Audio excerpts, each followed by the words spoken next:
Welcome back to Implicit Bias. I'm your host, Kevon Bordelon, coming to you from the Mr. Lester's TSPL. That's the top secret podcast lair for the uninitiated.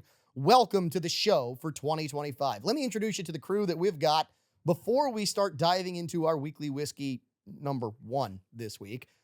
Sitting in the chair, much like mine, and you might notice if you're a regular that I've got George T on my right, but it's so we can all actually look at each other better. And this actually seems to work a little bit better already. He is Caleb Morse. He is the Rustic Renegade. He has been not necessarily MIA, but we all kind of had to take a little hiatus from the show just because, man, the Christmas season was really, really busy, Caleb. It's great that it's busy because that one means that we're all getting to spend time with our family, but two, that we're all hopefully being successful, whatever that means to you as an individual. Agreed. So thank you. Yes, great to have you back. Always sitting at the bar. Two people who are not new to the TSPL. Sitting on your left is Danny Izzo. Danny, it's a pleasure to have you back. Always good to be here. You might need the microphone to say Oh, that. yeah. Oh, that's right. This is radio Correct. and television, right? Correct. We are radio and on now YouTube, X, Instagram, Facebook, the whole 9 yards. Well, to quote myself, it's always good to be here. What's that, Caleb? Walker put us on Grindr too, I think. Oh, dear Lord. Yeah, he probably did. Knowing Walker, I mean, that's his go-to social media app, right, Walker?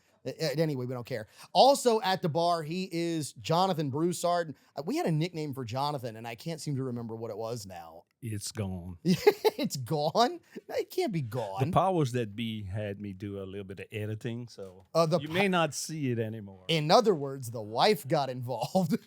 You know, I get the last word in my house all the time. Yes, ma'am, is the last word. Yeah, I get it. I've been married a while as well, and love it because it's kind of the way you stay married. All right, so let's dive into our weekly whiskey because we have one that is somewhat hard to find. I hadn't seen it a whole bunch. I saw it during the holiday season. I said, you know what? As we get ready for New Year's Eve, which, by the way, this show is recorded early in the day on New Year's Eve. So you're going to get a little bit of a New Year's Eve party here in the TSPL. We're starting with something special. James Pepper, but this one is the full-on barrel proof. So 53.3% alcohol by volume, which means 106.6 on the proof. So let's start at the bar and see what the gentlemen who are at the bar who got a Caleb Morse pour, which means you didn't get a taste. You got a full 2 fingers worth. All right. What are we thinking at the bar? Who's diving in first? I'll go first. It's very light on the nose. I'm not getting a whole lot of scent, and maybe it's my expenditures of the amount of cigars I smoked over the last few days, but it smells very light to me. Okay. It drinks light as well. It doesn't drink like 106. I'm not pulling a lot of flavors out of it. Just a light, smooth drink. A little bit Okay. of caramel, but that's about it. Okay. All right. Let's jump over to Walker because Walker has a pour. Caleb is going to be in charge of pantomiming what Walker says. Now he's got a better view of Walker, so he can do it a little bit better. He can actually mirror and mimic Walker a little better. So Walker, I'm curious as to what you think of this James E. Pepper barrel proof. It's you like it out the gate. Out the gate. I hope that Tug got the edit so people could actually see what you did, because I barely caught it. I enjoy it. It's really not a what do you say, heavy drinker. Something that I feel like you could drink during the day, like we are right now. I don't feel like it's too strong or has a lot of pepper or spice behind it. Okay. I do get a little bit of caramel though. All right. Little caramel on it. Not too heavy of a drinker. I will say this, and I think this is going to follow with both what Jonathan said as well as you, Walker. This does not drink like 106. This does not even come close to drinking like 106. Let's go to Danny and see what Danny thinks about this one. Well, same thing. First taste, it is a little light on the nose, but it's also very light on the palate, especially for that high of proof. But it's got some nice flavor going down. It doesn't burn like a 106 either. No, it does not have that proof to it. It just doesn't seem to come across that way. It doesn't give you the Kentucky hug. It gives you, Yeah. I find flavor, and I'll talk about the flavors I find in a minute. But when I say smooth, when I say shockingly unaggressive for 106, but still with enough pepper to it to Right. sustain itself, Right. I really like this. And for me, less corn than a lot of high proof bourbons. Yeah. And, Okay. You know, I'm not a bourbon guy. Yeah, you're a rye guy. I'm a rye guy. So to me, this should give you the Yeah. pepper kind of like you get in a rye because it Exactly. gives you a little bit of that Exactly. spice. This almost comes across, and I'm really not sure the mash bill on this one, but it almost comes across like a high rye bourbon, Mm-hmm. but I don't know that it is. So I'll spend a little time trying to look that up while we hear from the Rustic Renegade and see what he's able to ascertain and what his nose is able to pick up off of this Jamesy pepper. So when I smell it, I get a berry. I'm not sure what berry. It's not like raspberry or something else. Maybe like an elderberry. Is it a schnozberry? Schnozberries. Tastes like schnozberries. Yeah, it's some kind of berry. Like I'm not 100% sure what it is. I'll figure it out, I'm sure. And then I get like moist leather. Like whenever you have a brand new pair of boots or a brand new holster or a baseball glove that you're trying to break in, and you kind of moisten it a little bit and work it, and that you get that perfume of the leather. Not like up on it, nose humping the leather itself, but I get that on the smell. And then on the first taste, I got, you know, those world's finest chocolates that everyone sells for fundraisers? Yeah. They have one in there that's got caramel in it. I get that. It's like a cross between the world's finest chocolates with the caramel in there, or Reese's does a milk chocolate caramel right now. Okay. And I'm kind of getting that because I get that chocolatey, the smoothness of it, a little bit of hint of chocolate, but a nice soft sweet caramel, not overpowering. It's very, very creamy, I think is the right word I'm gonna use for it, because it's not sharp. The flavors blend together smooth, they roll together, but yet they're each independent of one another. So this is really well done. I'm very, very impressed by it. You know, Caleb, the fact that you brought up, and we're going to say the words, and Big Whiskey, a.k.a. the Liquor Fairy, is going to laugh. That creamy mouthfeel is very much like the Redemption Surly. Yes, It very gives much you like that. very much that same mouthfeel. And yes, the flavors blend together. It's not crisp, but it is incredibly smooth. Mhm. And by the way, Danny, I was able to look it up. So this is 60 corn, but 35 rye. Oh, yeah. So this classifies as a high rye bourbon, which I'm glad we were able to pick out. And it kind of validates the notes that we're getting off of it. On the nose, I get, and I know this is going to sound difficult for some, but I get that typical Buffalo Trace mash bill. Mm. I get that typical flavor profile that you get from Buffalo Trace. Now, I don't get necessarily, as it says, the sharpness, the aggression that you expect on some of the stuff that comes out that goes in a bottle that has like George T. Stagg on it or something like that. But I do get that caramel. I love the flavor profile in how smooth it is. You get that little bit of sweetness without too much sweetness. It's sweet and bold all at the same time. I think I would use Justin Richard's term, and it's dignified. Agreed. This is a gentleman's bourbon, I find.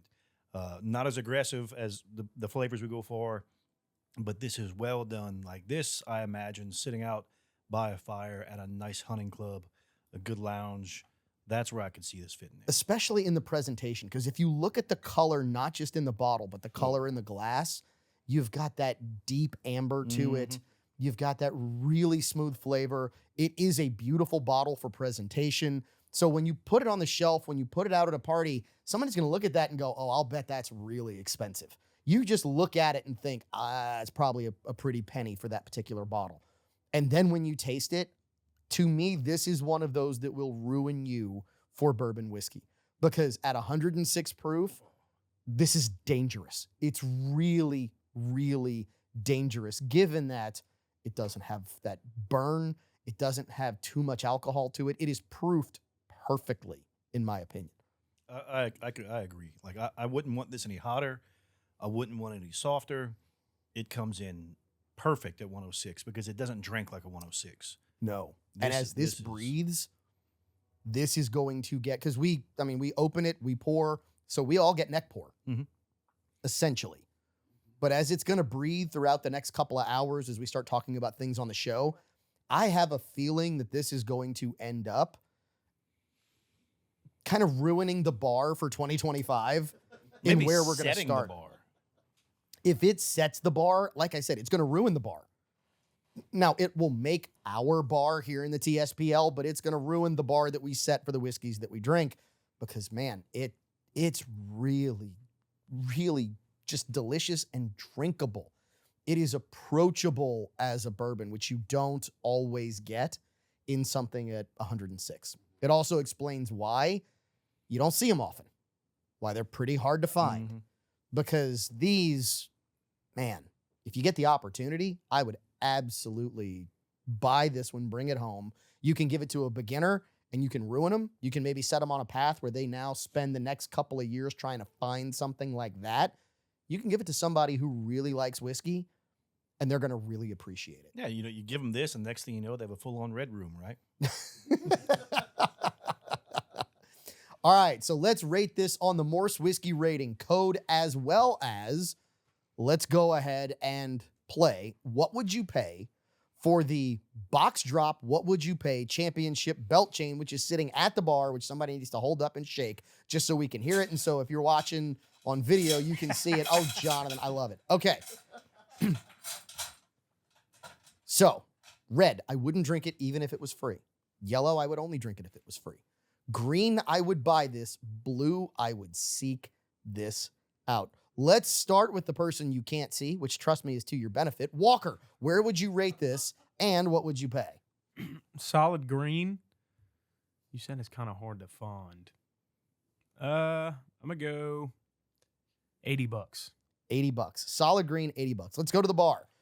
Danny, why don't you start? Well, since I'm already trying to figure out where to get it, I will say it's a blue. Okay. But also knowing Buffalo Trace and some of their price, I'm going to go 55. 55. Interesting. Jonathan. Yeah, I'm gonna go blue as well. I'll be searching for this one, and I'm gonna say 90. 90. Okay. Let's go to the rustic renegade himself, Caleb Morris. This is a blue. I wrote it down out the gate. Like, this is a blue for me every day of the week. I want it. I need it. I'm going to overshoot, but I'm thinking I'm right. 125. Okay, so we have 55. Walker, you went what? 80. Jonathan, you went 90. 90. Caleb, you're over a C note. Yep. Yeah, it has All to right, be. so first of all, this is absolutely a blue. To me, there is no doubt this is a blue. We're going to add some of this to Deep Mhm. Blue, which is at the bar, which is the Implicit Bias Infinity bottle, which only gets the best of the best of the best, sir. But we do know why we're here. So, yes, it's a blue. Walker's the only one who squirreled, which is not shocking because we know that he has no taste. So, as far as the What Would You Pay championship belt chain, I've got to do some math here. Yes, it is. The winner is going to be Walker. What? Walker is closest because this is a $69.99 bottle of whiskey. So Walker's just $10 away, essentially, $10 and a penny. So Walker gets to wear the box drop What Would You Pay championship belt chain for the rest of the show. And first of all, I have to ask, who's shocked that this is not more than that? I mean, I'm shocked. I thought it was $1.25 easy. Like, that's what I expected, was at least a C note for this. Yeah, way too cheap. Way too cheap for what it tastes. Don't spoil it. I mean, I'm sorry, I can't do the rest of the show. and why is that? I got to go find this. Well, here's the funny part.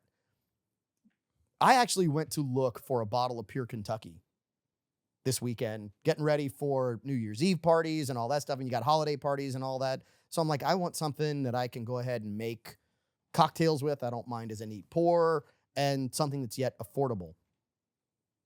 Where we live, somewhere in downtown Lafayette, Louisiana. Well, that's actually where the TSPL is, but where we live in Lafayette, Louisiana. Yeah, we live here too. Do you know that that is becoming an allocated bottle? I can see it. Oh, I could see it. 107 on the proof out of Willett Distillery. But the point is, you could buy that anywhere. And then you, our listeners, picked it up and started running with it and turned it into something that's unobtainium. So, Jonathan, don't turn this into unobtainium. I just need one bottle. You just need one. Okay. One's not enough. One's to drink. Two is to have a backup. Correct. If I have one, I have none. If I have two, I can have drink one. one. One pair. There you There go. you There go. you go. There you One pair. Well, then I need 3 because I need one for my son-in-law. Ah, okay. Well, and look, I love when people give them as gifts because especially when you find something that no one else is going to Oh, yeah. find. Well, then you enjoy it with them. Right. That's the ticket, is right. Sitting there and enjoying a good glass of bourbon. Like I look forward to, when my boys are older, sitting down, talking about the women they married and the mistakes they've made, drinking bourbon together. I really do. Hopefully, the mistakes they've made do not include the women they've married. I'm just saying. I hope not. Like I think I raised them better. Yeah, no, look, you never know, right? I mean, we're a messy species and there's not much we can do about that. So we certainly hope that the decisions that we make, even though we know we're going to make mistakes, are good ones. Another big mistake is having Walker in here, who now has to show me the finger from somewhere in my peripheral vision, which I'm actually glad I can pick up. But yeah, Walker, I'm going to give the finger right back at you. We're going to take a break. Come right back as we dive into our favorite stories of 2024 here on Implicit Bias.